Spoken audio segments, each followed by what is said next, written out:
아멘. 할렐루야. 예. 우선 짧지만 동영상 하나 보고 말씀을 진행하도록 하겠습니다. 우리에게 짧은 이야기지만 감동을 주는 마라톤 스포츠 이야기입니다. 한번 보시겠습니다.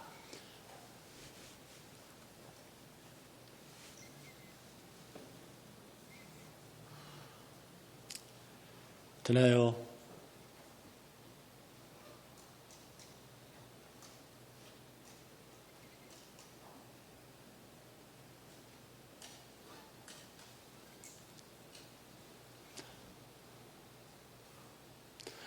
네, 준비하시죠. 저 내용이 뭐냐면 그 BMW 마라톤 대회에서 그 결승전 앞에서 벌어진 참 그 보기 드문 진기한 광경입니다. 바로 한 200m, 183m. 2017년 12월 10일 예. 미국 텍사스 주 댈러스에서 BMW 주최 마라톤 대회가 열렸습니다. 그런데 이 대회에서 보기 드문 감동적인 장면이 펼쳐졌습니다. 1등으로 달리던 챈들러 셀프 선수가 결승선을 불과 183m를 남겨둔 지점에서 쓰러졌습니다. 그런데 바로 뒤에서 2등으로 달리고 있던 여고생 아리아나 루터만 선수가 잠시의 머뭇거림도 없이 쓰러진 챈들러 셀프를 일으켜 부축하고 함께 뛰기 시작했습니다. 그리고 비틀거리는 셀프 선수를 먼저 결승선에 밀어넣었습니다. 당시 17세 어린 여고생 아리아나 루터먼이 1등을 선택하지 않은 것은 너무도 놀랍습니다. 결국 2등을 차지한 아리아나 루터만 선수는 댈러스 뉴스와 인터뷰에서 내가 할 수 있는 건 그를 일으켜 세우는 것밖에 없었다며 끝까지 겸손한 모습을 보여 더 많은 사람들에게 감동을 주었습니다. 1등보다 높은 가치를 보여준 값진 2등의 선택이었습니다.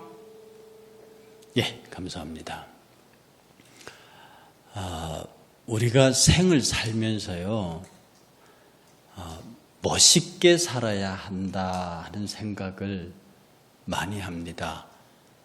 이 세상에서 성공하는 것도 좋고요.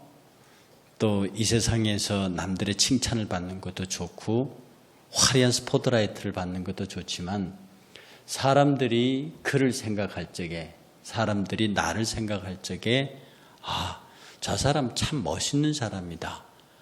외모가 멋있다거나 그가 꾸미고 있는 그런 것들이 멋있다기보다도 그 인간이 참 멋있는 사람이다.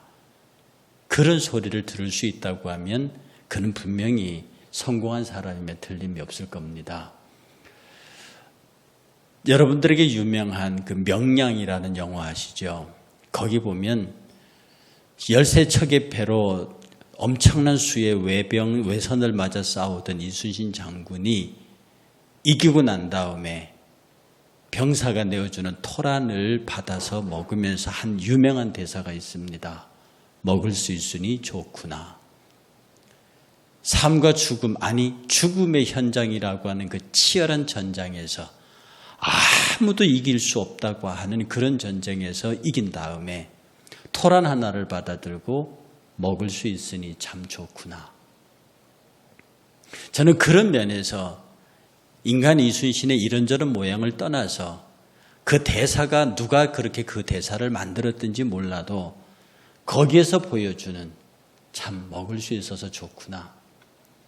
과연 그것이 그 엄청난 해전을 승리로 이끈 승장의 입에서 막 칼을 휘두르면서 소리 지르면서 이겼다고 그렇게 포효해야 할 장군의 입에서 토란 하나를 들고 그것을 먹을 수 있음을 감사해야 하는, 어쩌면 그것은 참 멋있는 승리한 장수의 모습이 전혀 다른 모습으로 우리에게 각인되어 올 수 있는 이야기입니다. 그 다음에 우리나라에서 많은 드라마가 나오지만 제가 하나 반복 시청을 거듭하는 드라마가 하나 있습니다. 그것이 뭐냐면 낭만 닥터 김사부라는 건데요. 그가 한 유명한 대사가 있습니다. 아직도 이 땅에는 의사 사장님 되고 싶은 사람보다 의사 선생님이 되고 싶은 사람이 더 많다.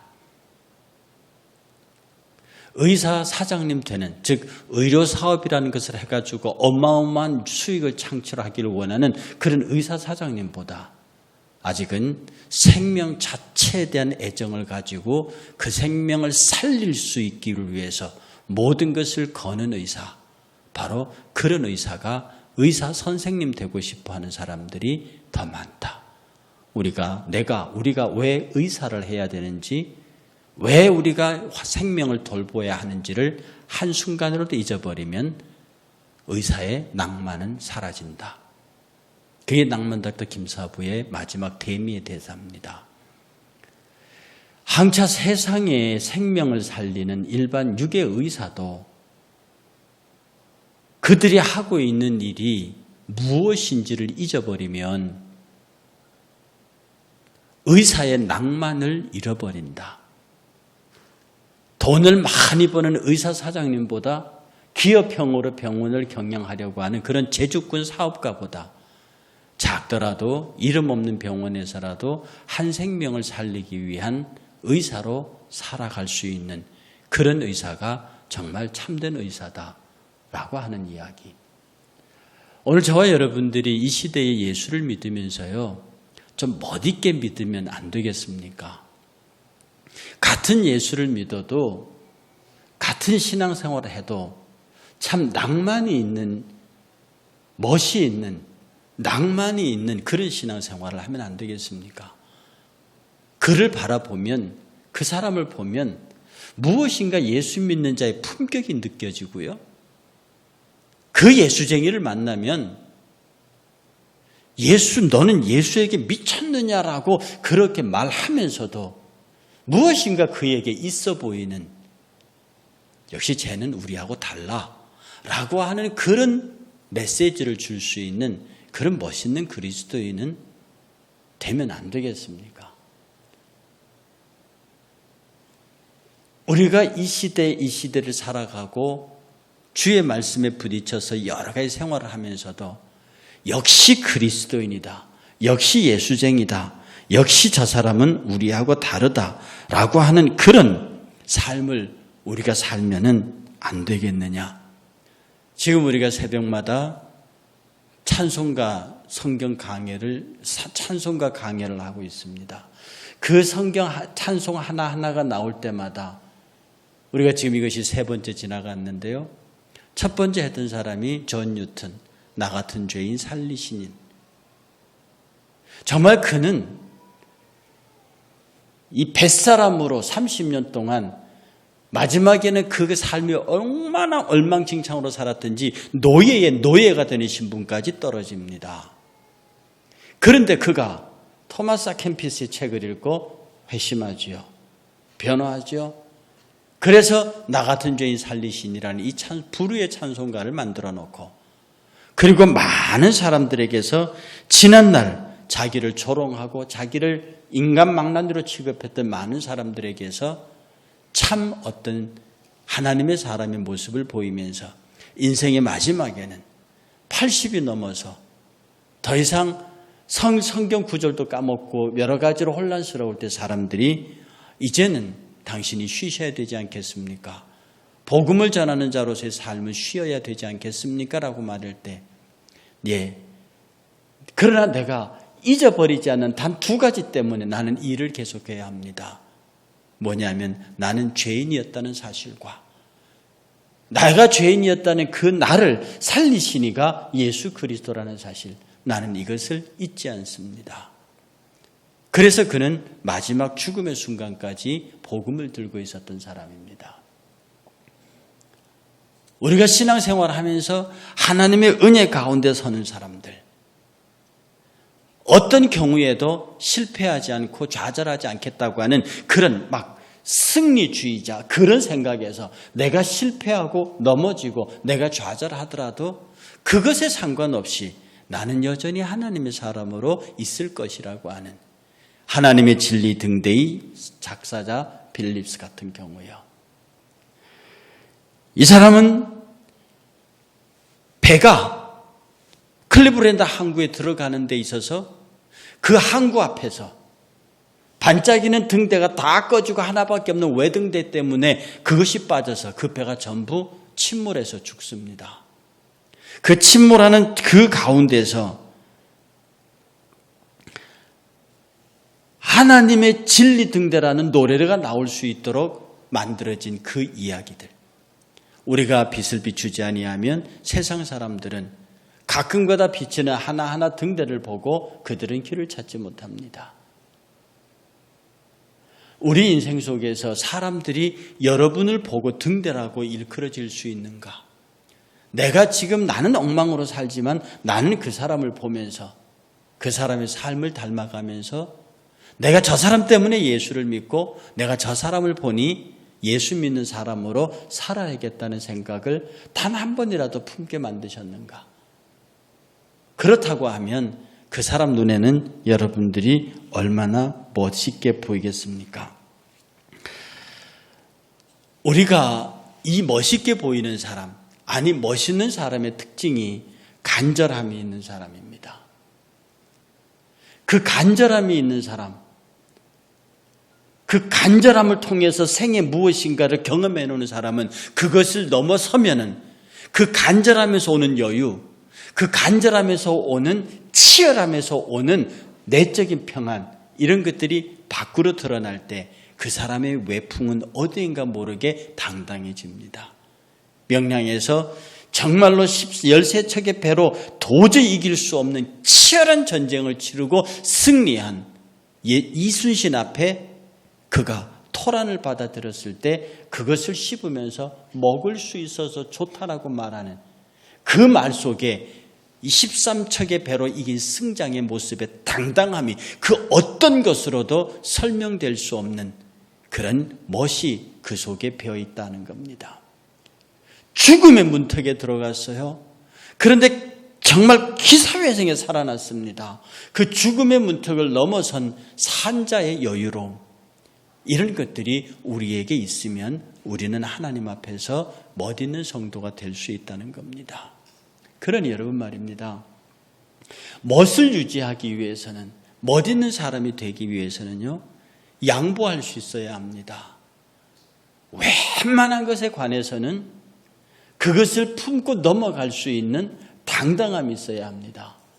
잉어라는 고기 아시죠? 그 잉어는 말이에요, 그냥 세숫대에 담겨 놓으면, 조그마한 다라이에 넣어 놓으면 가만히 있습니다. 거기에 피레미 새끼나 뭘 넣으면 얘가 놀기가 바쁘죠. 그것도 크니까. 그러나 큰 잉어는 웬만한 통 속에 놓아놔도 미동도 하지 않습니다. 그러나 이 잉어가 강물에 던져지고 폭포수에 던져지면 10m 이상의 폭포수를 차고 올라가는 힘이 있는 물고기입니다. 이 물고기가 제대로 달리기 시작하면 정말로 물 괜찮은 데서 잉어가 달리면 시속 60-70km로 잉어가 달린다고 합니다. 그 힘으로 달리고 10m 이상의 폭포수를 차고 올라가는 잉어. 멋있지 않습니까? 조그만 물에 팔딱거리는 것보다도 큰 물에서 최고의 속도를 내고 최고의 높이를 타고 올라갈 수 있는 그런 모습. 그런데 우리는 왜 그렇게 작은 일에, 왜 그렇게 조금만 남들이 나를 힘들게 하거나 조금만 내가 불편하거나 조금만 예수 믿는 이 삶이 내게 괴로우면 여기에 막 지극히 반응하는, 그리고 막 그것을 풀어내려고 하는 그런 노력. 오늘도 이 코로나 사태가 진행되니까 저도 힘들잖아요.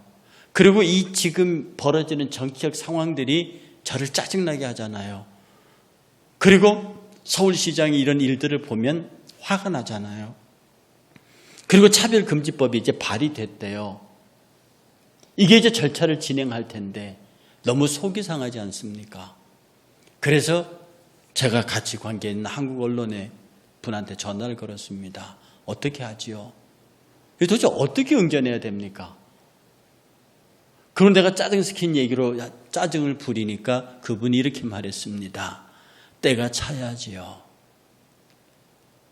아수르의 때가 관영하지 아니하면 하나님은 아수르를 치지 않습니다. 바벨론의 죄악이 관영하지 아니하면 하나님께서 바벨론을 치지 않습니다. 하나님을 대항하는 세력이 하나님이 치실 때가 될 때까지 그 악을 채우도록 내버려 둔다는 겁니다. 그 얘기는 그 말을 하는 그분도 알고 나도 아는 얘기죠. 하나님이 이방을 칠 적에, 이스라엘을 그렇게 괴롭히는 이방을 칠 적에 함부로 그 치는 이방인을 치지 않습니다. 그가 하나님의 진노의 채찍에 맞게 합당할 때까지 하나님 그냥 내버려 두셔요. 그러니까 이것들이 하나님 무서운 줄도 모르고 막 마음대로 이스라엘과 남유다를 유린하고 그들에게서 그들을 압제하고 그들을 잡아다가 막 포로를 만들어서 노예로 쓰고 이럽니다. 이스라엘 백성들이 그것 때문에 수도 없이 울지요.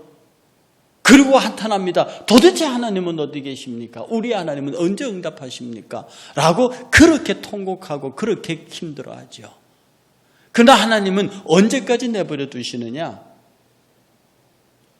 하나님이 이제는 됐다라고 할 때까지, 그들의 죄악의 양이 찰 때까지. 저는 그거 보면 하나님은 정말 하나님은 무서운 분이십니다. 여러분의 기도의 양이 찰 때까지 기다리시고요, 악한 자의 악함의 양이 찰 때까지 기다리십니다. 그리고 그 악함의 양이 차게 되면 어느 누구든지 가차없이 그 악에 대하여 분명한 징벌을 가하시고요, 당신의 사람들의 기도가 그들의 눈물의 헌신에 눈물의 양이 일정한 양을 넘어서면 그때부터는 그야말로 오토매틱으로 하나님의 응답이 시작된다는 것입니다. 하나님은 그 바로메터를 분명히 하셨습니다. 네가 채워야 하는 기도의 양, 네가 채워야 하는 악의 양, 그 악의 양이 차는 순간부터 저절로 그들이 와해되기 시작합니다. 왜냐하면 그렇게 무너지도록 하나님의 계획은 서 있기 때문입니다. 그렇게 바벨론, 아수르를 포함한 수많은 팔레스타인의 대이스라엘 세력들이 무너져 갔던 거죠. 이스라엘이 할 수 있었던 것은 어떤 환경과 어려움에서도 그들의 율법을 지키고 그들의 여호와 하나님을 섬기고 나아가는 지극한 충성심, 그리고 어떤 외풍에도 흔들리지 아니하는 그들 민족의 고고함, 유일하신 하나님에 대한 저들의 절대적인 헌신과 충성들, 이것이 그 민족을 붙잡는 힘이었습니다. 이것이 약해지면 선지자가 나타났고요, 이것이 희미해지면 그 선지자를 통해서 하나님의 기적들이 나타났습니다. 그리고 하나님은 그들의 연약함을 도우고 그들의 모든 삶의 여정에서 결코 너희들이 혼자 가지 아니함을, 즉 하나님의 선택된 백성으로서의 품격을 잃지 않도록 하나님께서는 이스라엘 백성들을 그렇게 격려하셨습니다. 오늘 바울은 이렇게 말합니다. 18절 함께 보시겠습니다. 그러면 무엇이냐? 거칠애로 하나 참으로 하나 무슨 방도로 하든지 전파되는 것은 그리스도니 이로써 나는 기뻐하고 또한 기뻐하노라. 바울이 예수를 전파하니까 사람들이 바울이 전파하는 예수를 갖고 자기들도 열심히 전파했습니다. 그런데 그냥 전파하면 되는데 바울을 괴롭혀요. 그냥 경쟁적으로 예수를 전파하면 되는데 바울처럼 예수를 믿으면 안 돼요. 바울의 복음에는 문제가 있어요. 바울을 따라가면 안 돼요. 이렇게 바울이 전하는 복음에 시비를 걸고 바울의 사역에 시비를 걸고 바울이 하는 모든 일들에 관하여 그것을 태클하면서 자기들을 합니다. 이 사람들의 모습하고 이렇게 하든 저렇게 하든 전파되는 것은 그리스도니, 그렇게 하든 저렇게 하든 전파되는 것은 그리스도니 나는 그 자체가 기쁩니다. 나는 시기로 하든 질투로 하든 그리스도가 전파된다는 소식을 들으니 나는 기뻐하고 또 기쁩니다. 나야, 세례 요한의 말대로 나는 죽어야죠. 그들이 흥해하고 내가 망해서 복음이 전파된다고 하면 그렇게 돼야죠. 참 멋있지 않습니까? 바울이 그들과 겨루어서 뭐가 모자르는데요? 학력이 모자릅니까? 학식이 모자릅니까? 족보가 모자릅니까? 공력이 모자릅니까? 은사가 모자릅니까?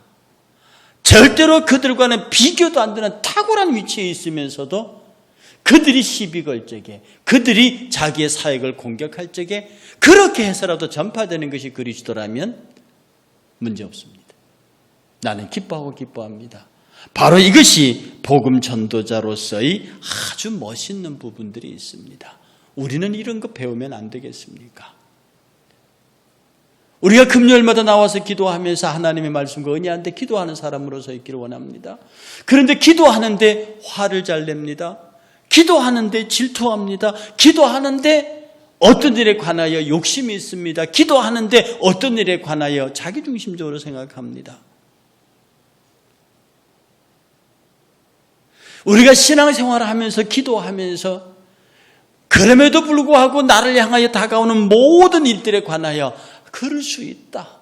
왜 그렇게 하지 못합니까? 왜 내 옳음을 변명해야 되고 내 부족을 채워내야 되고 내가 아닌 것은 아니라 굳이 발명을 해야 합니까? 이렇게든 저렇게 되든 주의 일만 되면 되지 않습니까? 이렇게든 저렇게든 하나님께서 영광을 받으시면 되지 않겠습니까? 그런데 우리에게는 너무 많은 자존심이 살아있어요. 내가 그리스도와 함께 십자가에 못 박혀 죽었다고 말하면서도 여전히 누가 내 자아를 건드리면 즉각적으로 내 이성이 발동합니다. 제가 요새 고민하는 게 있습니다. 얼마 전까지만 해도요, 영적인 삶의 상태가, 저는 이 혼과 영과 육에 관해서 오래전 고민하고 많이 생각을 했는데요. 그래서 영의 절대적인 위치를 인정했습니다. 그런데 여기 가만히 생각을 해보고 성경 앞뒤를 맞춰보면요,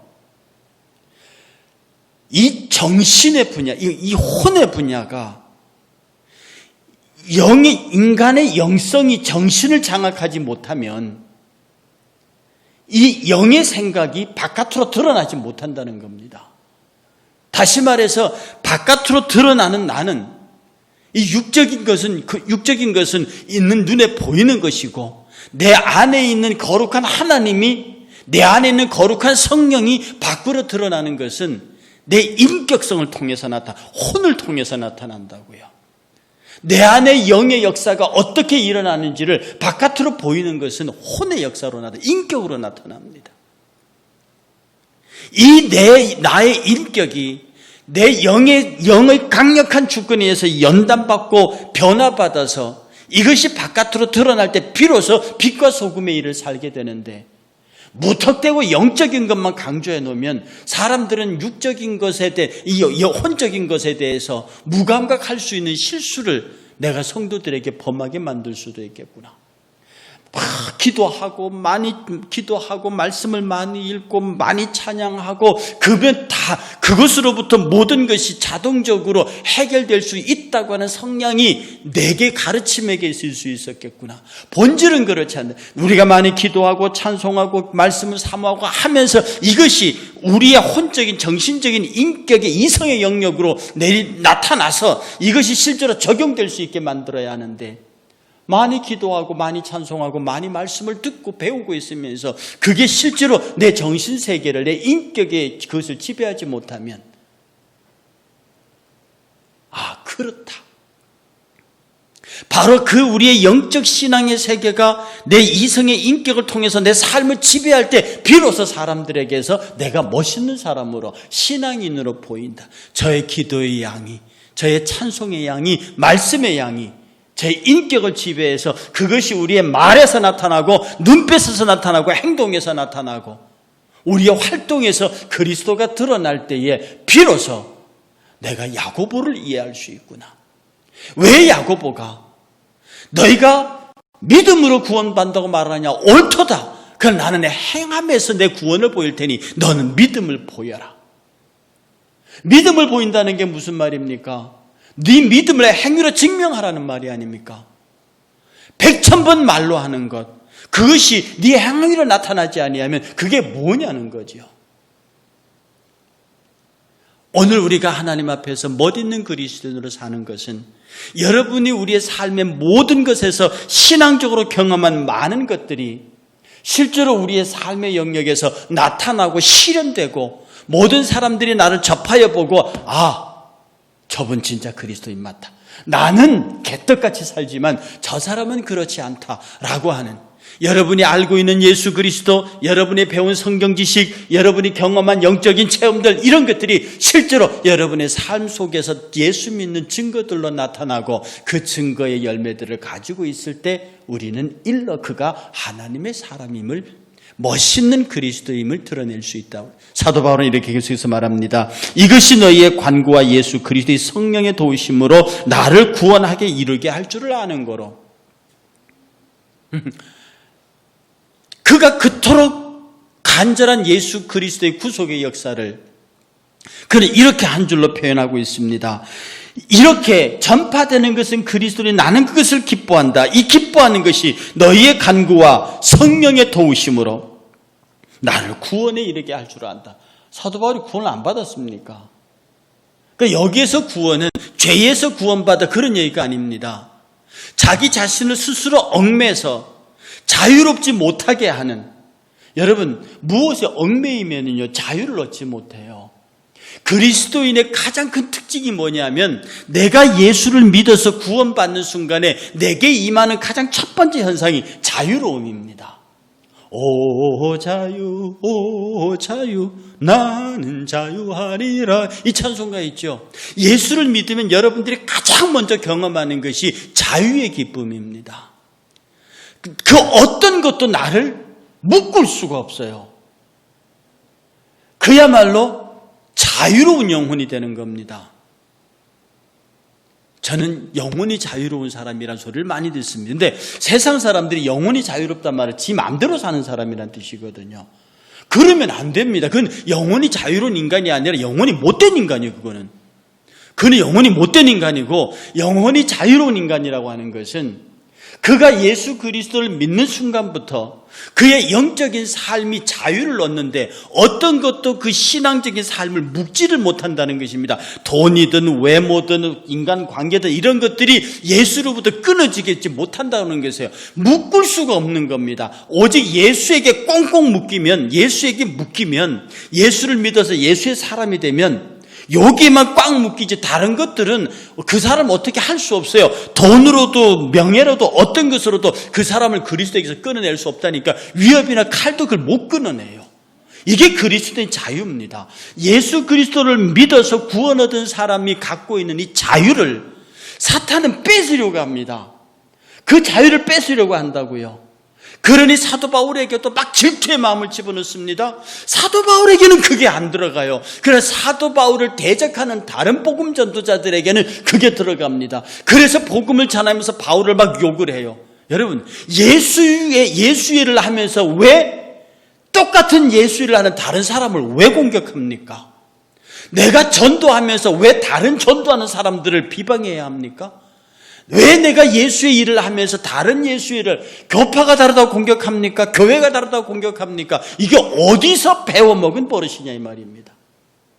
사도 바울은요, 내가 나를 비방으로 말미암아 복음이 전파되느냐, 그래 나는 기뻐한다. 이것이 나를, 그리스도가 내게 주신 자유를 빼지 못하게 하는 거다. 여러분들이 화내는 순간에요 자유가 사라져요. 누가 나에게 무슨 말을 했어요. 그게 속상했어요. 그것 때문에 불편해하면 뭐부터 사라지느냐? 자유부터 사라져요. 그 불평이 나를 꼭 묶는다니까. 두고 보자. 너 그렇게 말했지. 두고 보자. 너 나한테 그렇게 대접했지. 두고 보자. 이것이 여러분의 행동을 붙잡아매요. 참지 못해서 바로 말을 해야 돼요. 풀어야 된다고. 그러니 그와 싸우게 됩니다. 이 자리에 계신 분들 가운데, 혹시 여러분 가운데 우리 같은 성도 안에서 그의 말이나 그의 행동이나 그의 어떤 것으로 인해서 여러분 한번 두고 보자, 그리고 보면 인사도 잘 안 하고 그런 사람이 있습니까? 여러분 이미 자유를 빼앗긴 사람입니다. 멋있는 사람이 아니에요.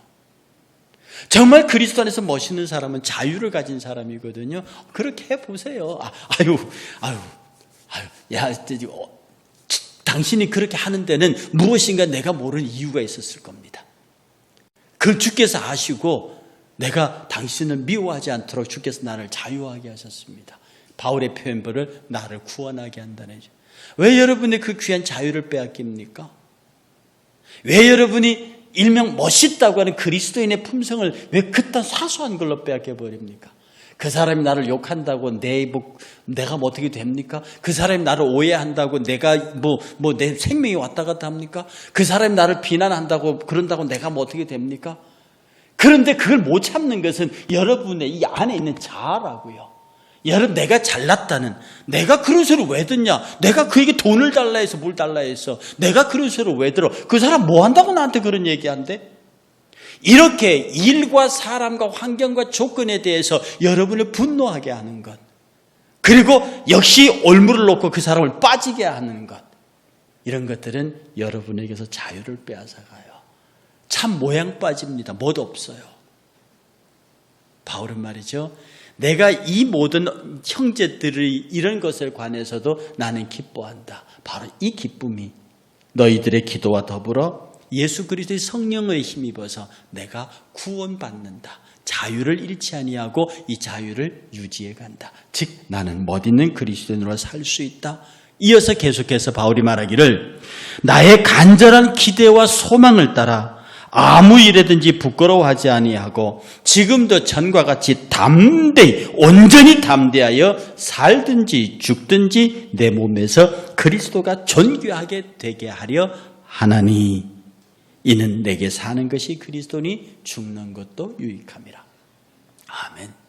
저는 이 바울의 이야기를 들으면서요, 바울이 이방과 로마가 그의 생명을 빼앗으려 하는 것도 억울하고 분한데 동족들이 그를 때려요. 동족들이 그를 41 가만매를 맺어요. 이 41 가만매가 몇 대입니까? 41 가만매가 몇 대입니까? 39대예요. 이스라엘 사람 40대를 때리진 않습니다. 죽는다고. 40대를 때리면 죽고 39대를 때리면 안 죽나 봐요. 어쨌든 이 사람들은 39대를 칩니다. 죽이지는 않겠다는데 이 49대를 여러 번 맞았습니다. 돌에 맞았습니다. 그 결과가 뭡니까? 바울이 먼지를 텁니다. 이제 너희들한테는 복음 안 전해. 저는 맨 처음에 이게요, 바울이 이스라엘을 버리는 것으로 이해했습니다. 그 일을 겪고 그가 이방인의 사도로 돌아서 버리거든요.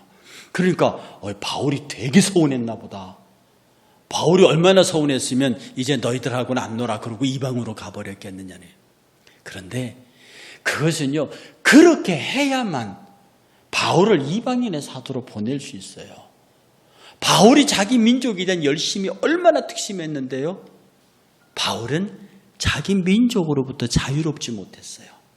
복음에 대해서 자유로워서 그 안에 있는 형제들이 자기를 막 괴롭게 할 때는 상관없어 그러면서도 이스라엘을 못 떠나는 거예요. 그래서 자기가 전도 여행을 다닐 때마다 가는 곳이 시나고게, 회당만 들어갔습니다. 그렇게 하고 있는 이 바울을 하나님께서는 그 민족을 통해서 바울이 이방의 땅으로 완전히 돌아서게 만들어서 이방의 사도로 만듭니다. 이방의 사도가 된 바울이 유대 백성들을 버리나요? 아닙니다. 그가 이방의 사도가 된 다음에도 여전히 이방의 사도로 본격적으로 부름받기 이전보다 더 그의 백성들을 사랑합니다. 그리고 그 유대 민족이 하나님에게 돌아오기 위해서 바울은 무던히 하나님 앞에 간구하죠. 그러나 이렇게 됐든 저렇게 됐든, 내가 이렇게 됐든 저렇게, 그것은 상관하지 아니하고 전과 같이 온전히 담대하여 살든지 죽든지 내 몸 안에서 그리스도가 존귀하게 되게 한다. 내가 그리스도를 위하여 살겠다, 무슨 일을 하겠다, 이런 개념이 아닙니다. 그리스도가 내 안에서 존귀하게 되기를 원한다. 여러분을 향해서 세상 사람들이 손가락질을 하면 이 안에 계신 그리스도가 존귀함을 받으시는가요? 여러분들이 그리스도인의 품성으로서 그리스도인의 빛과 소금을 확 드러내면 저 사람이 무엇 때문에 저런 빛이 나느냐, 저런 맛이 나느냐, 그 안에는 그리스도가 존귀함을 받으시는 거예요. 그러니까 나는 가만히 있으면 그리스도의 존귀함이 그대로 드러나는 거죠. 늘 흔한 비유대로 백합화는 툭툭 치면 백합화 향기가 퍼져나오면, 장미를 툭툭 치면 장미 향기가 퍼져나갑니다. 그냥 가만히 있으면 돼요. 내 안에 예수를 품고 있으면 바람이 붑니다. 바깥에 환란이죠. 누가 밖에서 흔듭니다. 핍박이죠. 그러면 그럴수록 바깥으로 드러나는 것은 가만히 있어도 그리스도의 향기가 드러난다고요. 가만히 있어도 솔솔솔 날 뿐 아니라 흔들면 흔들수록 더 멀리 퍼져나가는 것이 예쁜 꽃들의 모습이에요. 저는 이 신앙의 삶 안에서 멋있게 바울처럼 오직 내 마음 안에서 그리스도가 존귀하게 되는 것이니 그러므로 이게 내게 사는 것은 그리스도니 죽는 것도 유익하다. 죽음조차도 그의 자유를 빼앗을 수 없는 거예요. 우리는 정말 어려운 시절을 살고 있습니다. 저는 이걸 가만히 보면서 저도 어지간히 성질이 급한 사람이고요. 정말 학교에 있을 때 벽에 칠합시다라고 회의에서 결정하면 30분 안에 벽에 붓대가 올라가야 되는 사람들이 기가 막힌. 저는 그거 몰랐어요. 어제 우리 젊은 형제들을 만나러 갔더니 우리 교회 젊은 형제들이 그런 얘기를 하더라고요. 우리 유상범 목사님이 우리 교회 부목사로 온다 그랬더니 맨 먼저 그랬대요. 유 목사 체력 단련해서 가라. 체력 단련해서 가라 그러더래요. 저는 막 사람들을 힘들게 하거나 그렇게 하지 않는 사람이라고 생각했어요.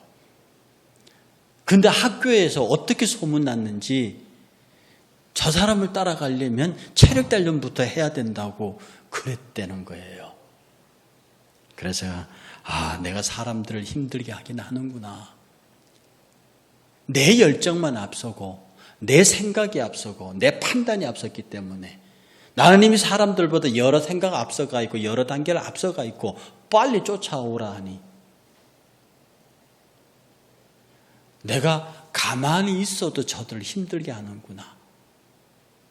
어찌 우리 형제들이 한 얘기는 그대로 할게요. 이 부활절 전후에서 40일 절식을 했잖아요. 그게 우리 후배들이 보기에 무지하게 힘들었나 봐요. 제가 그 40일을 할 적에 그 밖에 나가서 그들하고 저녁에 잠깐 시간을 보낸 적이 있거든요. 자기들은 밤 거의 11시에 나하고 헤어지고 배가 고파서 죽을 뻔했대요. 밥 먹고 갔대요. 그 시간에. 근데 저는 아무렇지 않는데 태연하게 갔다 이 말입니다. 그러니까 그런 모습들을 보면서 쫓아가려면 체력 단련해야 한다는 얘기를 하는 것을 보고 내가 그냥 이렇게만 해도 상대가 힘이 들구나. 제가 지난번에 주부에다가 일주일 동안 가스펠 줌스트를 통해서 방송 내보낼 걸 얘기했더니 장로님들이 저를 붙잡으십니다. 그러시면 안 돼요. 나는 하겠다는데 여러분들이 우리 못 따라갑니다. 그러니까 조금이라도 그래서 목요일 날 보내겠다는 방송도 일단 보류했고요. 주일 매일 저녁에 보내겠다고 하는 가정예배 송출도 일단은 보류했습니다. 너무 성급하게 갈 것도 없고 나는 그걸 만들고 하는데 별로. 그런데 성도들이 그것이 힘이 든 모양이에요. 새벽마다 지금 찬송가 강의를 하잖아요. 우리 목회자들이 걱정합니다. 그 자료 언제나 다 준비하시려고요. 가만히 생각해 보니 그것도 맞아요. 제가 40일 동안 40개 성경 강의를, 찬송가 강의를 준비하면서요. 그래, 그것도 맞겠다. 이것이 옳기 때문에, 내 생각이 옳기 때문에, 내 방법이 옳기 때문에 그냥 밀고 가고 그것을 쫓아오게 만드는 것이 과연 좋은 것은 아니다. 지금 무슨 개발 독재 시절도 아니고 그래, 그러면 내가 뒤에서 미는 게 낫겠다. 앞에 쫓아가서 빨리 오라고 그런 것보다 내가 뒤에서 미는 게 낫겠다. 그래서 요새는 많이 고민합니다. 사랑 여러분, 이러나 저러나 전파되는 건 그리스도고요. 내가 여러분을 전적으로 다 이해하지 못하는 것에 대한 반성이 있으면 그때마다 우리의 자유로운 영혼은 그것을 해결할 수 있는 방법을 찾아갑니다. 이러나 저러나 전파되는 것은 그리스도니 나와 여러분을 통해서 그리스도가 존귀하게 드러나면 되는 겁니다.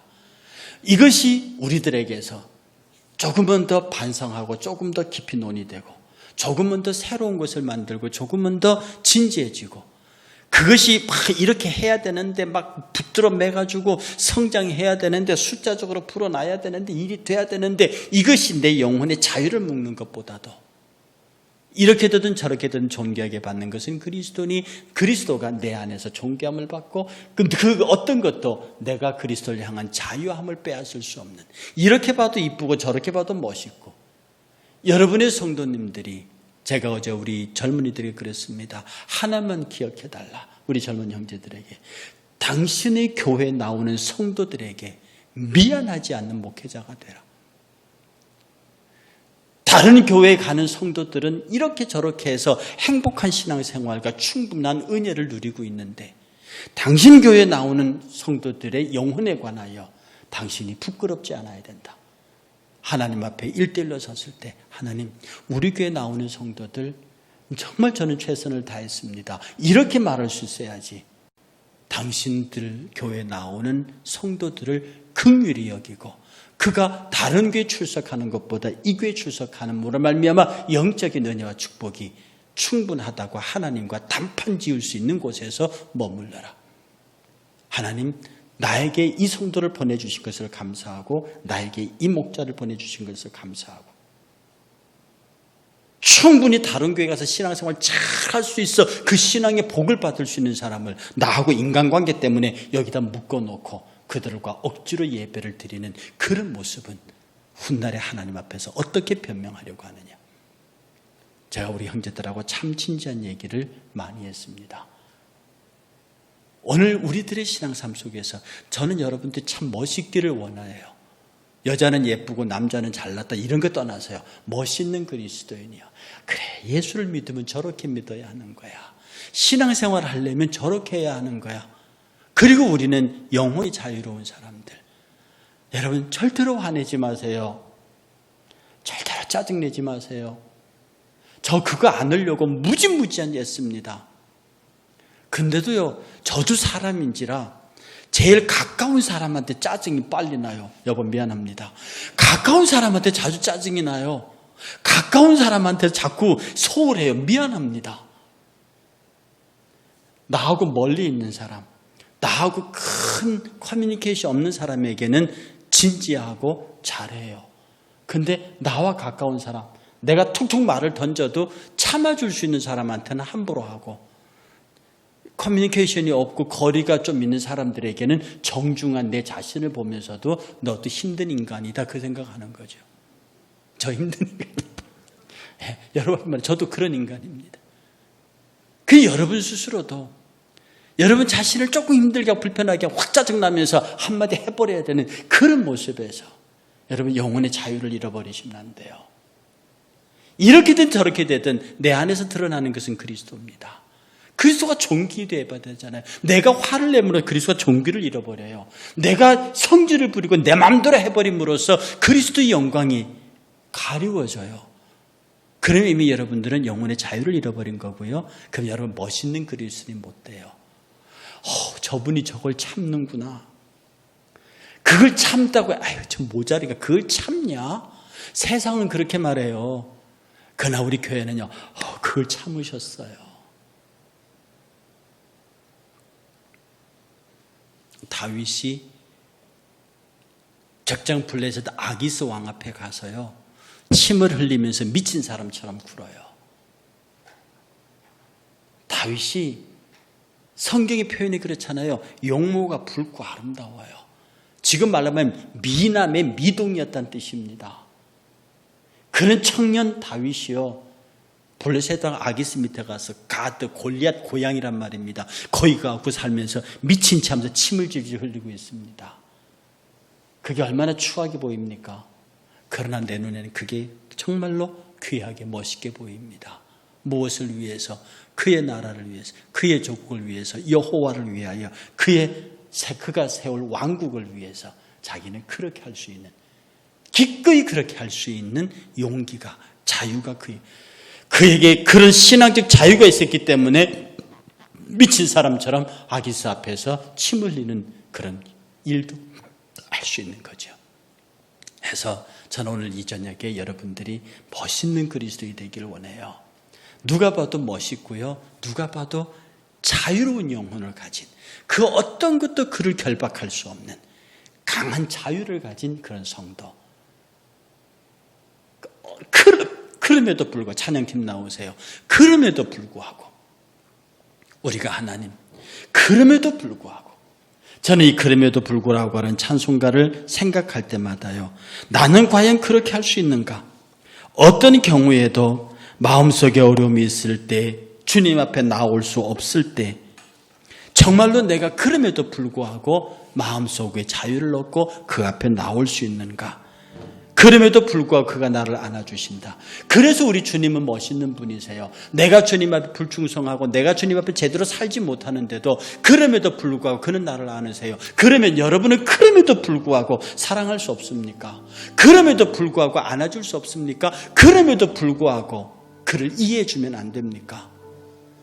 내 안에서 존경을 받는 것은 그리스도니 내가 사나 죽으나 어떤 형태 내 안에서 사는 것은 그리스도다. 이름으로 말미암아 여러분이 영육 간에 충분한 여유와 자유를 가지시고 많은 사람들에게 그리스도의 빛을 보내고 그리고 이것을 지켜가기 위해서 주 앞에 끝없이 회개하며 감사하며 하나님 앞으로 나오는 저와 여러분 되시기를 주의 이름으로 축복합니다. 찬양합니다.